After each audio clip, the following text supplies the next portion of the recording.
Olá, meu querido ouvinte, seja bem-vindo a mais um Cristianismo Sem Cortes. O texto de hoje nós tratamos sempre em Marcos ou em Filipenses, e hoje nós vamos tratar em Marcos, capítulo 6, verso 30 até o verso número 44. O texto traz a seguinte leitura. Voltaram os apóstolos à presença de Jesus e lhe relataram tudo quanto havia feito e ensinado.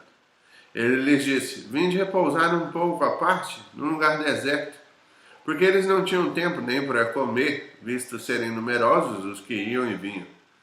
Então foram sós no barco para um lugar solitário. Muitos, porém, os viram partir, e conhecendo-os, correram para lá a pé de todas as cidades e chegaram antes deles. Ao desembarcar, viu Jesus uma grande multidão e compadeceu-se deles, porque eram como ovelhas que não têm pastor. E passou a ensinar-lhes muitas coisas. Em declinando a tarde, vieram os discípulos a Jesus e lhe disseram: é deserto este lugar e já avançada a hora. Despede-os para que, passando pelos campos ao redor e pelas aldeias, comprem para si o que comer. Porém ele lhes disse: dai-lhe vós mesmos de comer. Disseram-lhe: iremos comprar 200 denários de pão para lhes dar de comer? E ele lhes disse: quantos pães tens? E de ver. Sabendo-se eles, responderam: 5 pães e 2 peixes. Então Jesus lhes ordenou que todos se assentassem em grupos sobre a relva verde. E o fizeram repartindo-se em grupo de 100 em 100 e de 50 em 50. Tomando ele os 5 pães e os 2 peixes, erguendo os olhos aos céus, o abençoou, e partindo os pães, deu-os aos discípulos para que distribuíssem. E por todos repartiu também os 2 peixes. E todos comeram e se fartaram. E ainda recolheram 12 cestos cheios de pedaços de pão e de peixe. Os que comeram dos pães eram 5.000 homens. Até aí a leitura da palavra do Senhor. A leitura do texto de Marcos capítulo 6, verso 30 até o verso número 44 vai trazer para nós o ensinamento de Cristo a respeito da primeira multiplicação de pães e peixes aqui que a gente vê. E lembre-se que em Marcos, o começo do seu livro, ele é incorporado dentro dos nossos 5 solas. Se você vem acompanhando as mensagens aí no canal, você está vendo que tem o solo Escritura, somente a Escritura é a palavra de Deus. A gente tem solos Cristos, a salvação é somente em Cristo, somente pela fé.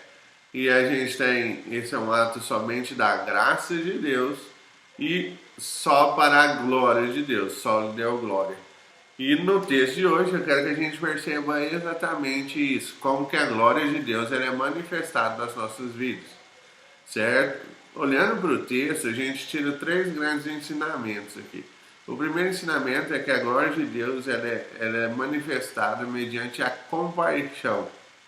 A gente olha do verso 30 até o verso número 34. O que está ocorrendo aqui?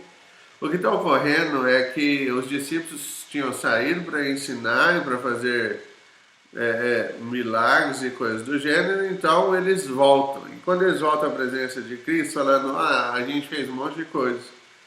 Cristo fala assim: vamos descansar um pouco, vamos tomar um pouco tirar férias, vamos descansar um pouco. Entra no barco. E aí eles entram no barco com o objetivo de traspassar o mar da Galileia ali, passar para o outro lado da margem e descansar um pouco. Só que quando as pessoas olham que eles estão indo para o outro lado, elas correm e dão a volta e chegam do outro lado antes mesmo deles chegarem de barco. E quando eles desembarcam, o que eles olham, o que eles veem é mais gente. Então assim, a folga que era para eles tirarem, eles não tiram essa folga. O repousar aqui não acontece. Eles vão para repousar e de repente chegou gente. E a grande questão que fica é: e agora? O que fazer? Manda esse povo tudo embora para casa e a gente tem que tirar férias e vai descansar? E a gente vê a glória de Deus sendo manifestada na compaixão quando Cristo olha para essas pessoas e vê que elas estão completamente desamparadas. Elas estão perdidas, elas estão sem perspectiva nenhuma. Elas não sabem o que fazer. E o texto vai mostrar, ó, elas são como ovelhas que não têm pastor. Verso número 34. O texto, o verso 34, fala que Cristo compadeceu-se delas. O ato de compaixão é se colocar no lugar do outro e entender o que o outro está passando. Às vezes, para nós, o problema do outro é algo simples para resolver. Falar, é só um pouquinho. Mas para a pessoa que está passando, às vezes é muito maior esse problema que a gente imagina. Então, é o ato de entender o que o outro está passando, de se colocar no lugar do outro. E Cristo faz isso. Cristo entende, fala, ó, ele, assim que ele chega do outro lado, ele olha as pessoas e vê que elas estão perdidas. Elas estão cansadas e desgarradas como ovelha que não tem pastor. Elas estão batendo cabeça e elas não têm rumo, não têm sentido. Talvez você ou eu estejamos num momento assim, um momento que a gente parece estar sem rumo, parece estar desgarrado, parece estar perdido no mundo. Ainda mais no momento que nós estamos passando, se você está assistindo esse vídeo, hoje é dia 17 de maio de 2020, plena pandemia do Covid-19, um vírus que acabou colocando a humanidade para dar uma parada nas coisas. Mas a gente vê também que essa parada da humanidade ela não é ruim, ela é boa, porque a gente começa a ver as perspectivas do lado correto. Lembra que Salomão fala lá em Eclesiastes? O que Salomão vai mostrar para nós em Eclesiastes é que as coisas do mundo estão aí, elas existem para a gente aproveitar, mas a gente está vivendo uma vida tão desregrada, buscando a nossa própria satisfação, e nada das coisas neste mundo vai dar satisfação para nós. Não é o dinheiro, não é o trabalho, não é mulheres ou homens, não é comédia e festas, não é posses, não é conhecimento demais, diplomas acadêmicos, nada disso vai trazer satisfação ao seu coração. O que traz satisfação ao coração é enxergar as coisas pelos olhos de cima, acima do sol, e não debaixo do sol. Quando a gente olha por debaixo do sol, o fim do homem é um só, que é tornar-se pó novamente, porque ele veio do pó. E aí, hoje a gente percebe, nesse tempo de pandemia, as pessoas perdidas, desgarradas. Então Cristo tem compaixão dessas ovelhas. E Cristo então age como o bom pastor. O bom pastor é aquele que dá a vida pelas ovelhas, aquele que cuida dessas ovelhas. E é o que ele vai fazer. O segundo ensinamento que o texto vai mostrar para nós é que a glória de Deus ela é manifestada na nossa vida mediante a pregação do Evangelho. A única forma de você sermos satisfeitos nessa terra é a pregação do Evangelho, é Jesus Cristo. E conhecer Jesus Cristo é mediante a pregação do Evangelho. Verso 34, parte B de Marcos, capítulo 6. O texto fala que assim que Cristo se compadece dessas pessoas, como ovelhas que não têm pastor, o verso 34, no finalzinho, fala que passou a ensinar-lhes muitas coisas. Passou a pregar muitas coisas. A ideia aqui é, de fato, anunciar a verdade que salva e a verdade que liberta. Tal como Salomão lá em Eclesiastes, que fica preso e acorrentado às coisas dessa vida e a um ciclo interminável que nunca vai trazer satisfação plena para a vida ou para o coração. Aqui Cristo anuncia aquilo que traz a verdadeira liberdade para o povo. A pregação do Evangelho é o que nos liberta da nossa escravidão do pecado. A pregação do Evangelho é o que liberta eu e você das correntes que outrora nos prendiam. Então, o ensino, se você tem a oportunidade de estar recebendo o ensino, esse é um motivo para glorificar a Deus. E a glória de Deus é manifestada mediante a pregação do Evangelho. E a gente vê Cristo ensinando aqui mais uma vez. Ele podia estar cansado que fosse, mas ele está ensinando. Existe uma música do Stênio Marcius chamada Assim Como Eu.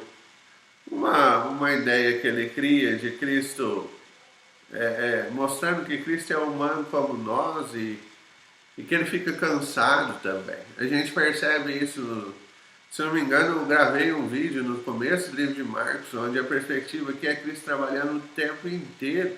Ele trabalha de manhã, ele cura a gente à tarde, ele cura a gente à noite, de madrugada ele está orando e ele não para em momento nenhum. E no momento em que ele para, que ele fala assim, eu vou dar uma dormida, ele entra dentro do barco, dorme e começa a vir uma tempestade. E os discípulos acordam ele e falam, mestre, nós vamos morrer. Então, assim, é complicado.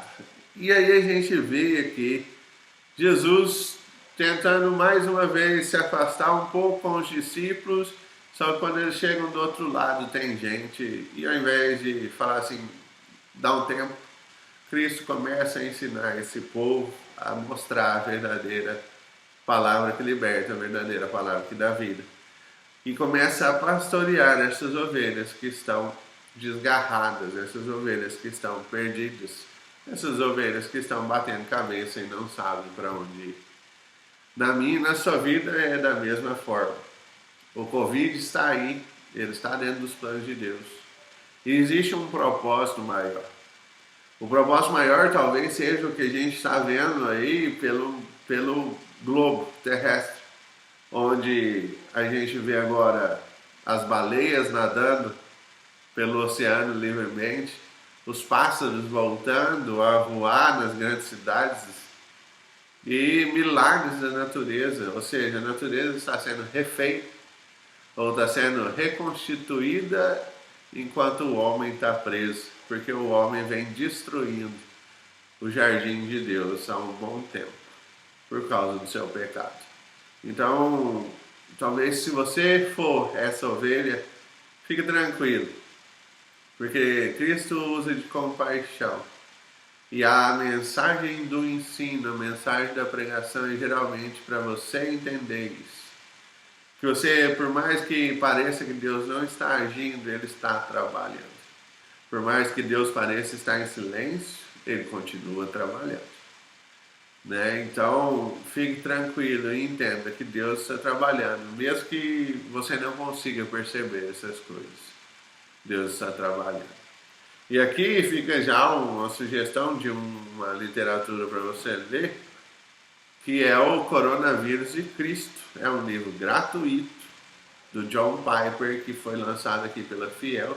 Você consegue o e-book e o audiobook para você escutar se quiser, de graça. É só entrar no site da editora Fiel e baixar o livro lá e ler, que é um livro muito bom para mostrar exatamente como Deus está no controle, como Deus é a nossa rocha. Então, mesmo em meio às dificuldades, Deus é a nossa rocha. A ideia do pastor, mesmo que eu passe pelo vale da sombra da morte, não é mesmo. Ainda que eu passe pelo vale da sombra da morte, eu não vou temer. Por quê? Porque o pastor está lá comigo. Então, a vara e o bordão dele estão lá para me proteger e para me consolar. O texto está falando, você não vai passar. O texto está falando, quando você passar pelo vale da sombra da morte, o pastor vai estar com você. Então entenda que as dificuldades existem e que você vai passar por elas.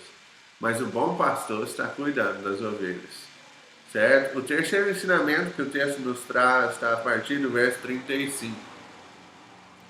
Verso 35 até o verso 43 nos mostra que a glória de Deus ela é manifestada também através do serviço. Então até agora ficou assim, a glória de Deus é manifestada pela compaixão, quando Cristo se compadece dessas ovelhas que não têm pastor, que estão perdidas e desgarradas.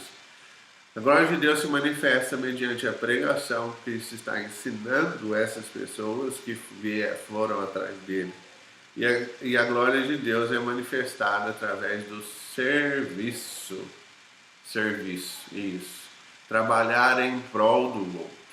Verso 35 até 43. O texto vai mostrar para nós, verso 35 até 43, que ele estava num lugar deserto e já era avançado as horas. E então, olha só que coisa interessante. Quem resolve ou quer mandar as pessoas embora são os discípulos de Jesus. Você lembra que no começo desse texto, os discípulos chegam falando, a gente fez muitos milagres, a gente ensinou e foi muito bom e tal. E agora aqui ele está falando, eles chegam para falar assim, para Jesus, fala assim, Jesus, já deu, manda esse povo embora. Manda esse povo embora porque eles têm que comer e a gente não vai servir eles aqui. E aí Jesus responde e fala, ó, vocês têm que aprender a servir eles. Ah, mas como assim? Serve eles, ué. E aí Jesus pergunta, quantos pães e peixes vocês têm? E eles falam que tinha um menininho que tinha 5 pães e 2 peixes. E então Jesus fala para pegar esse lanche, 5 pães e 2 peixes, provavelmente era a comida do próprio menino que acabou levando.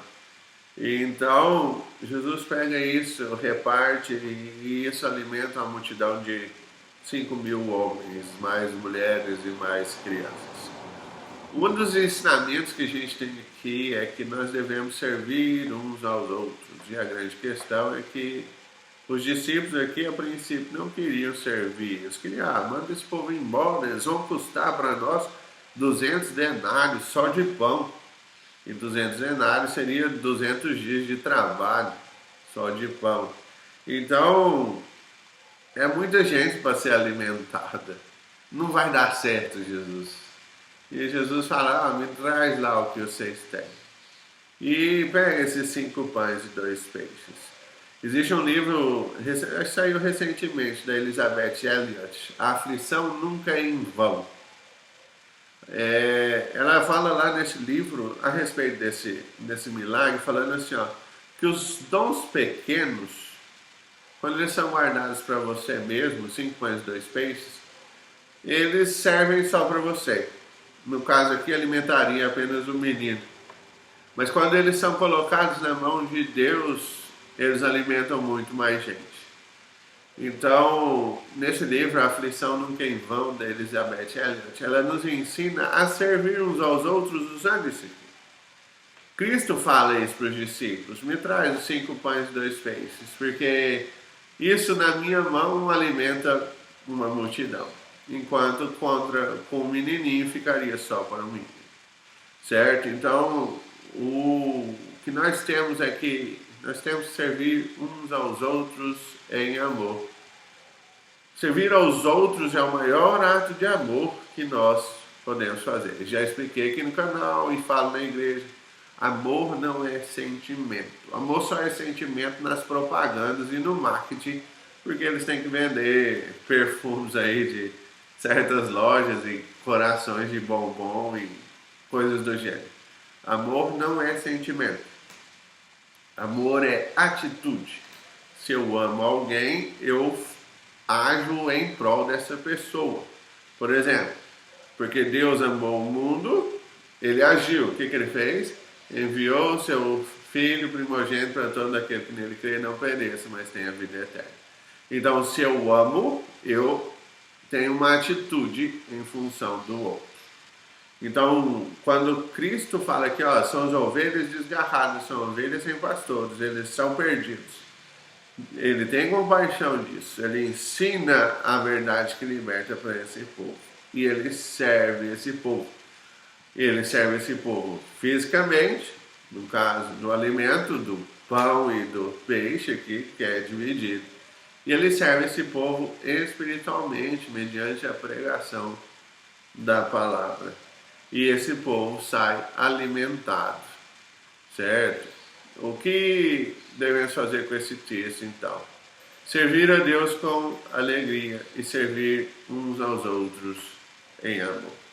Servir a Deus em alegria implica que eu e você, quando nós formos trabalhar, nós não vamos fazer a obra do Senhor reclamando, certo?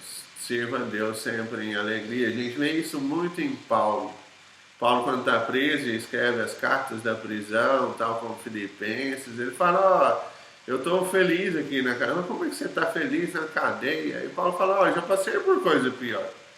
Lá em Coríntios, 2 Coríntios, se não me engano, ele fala, eu já sofri picada de cobra, eu já sofri chibatada, eu já sofri naufrágio.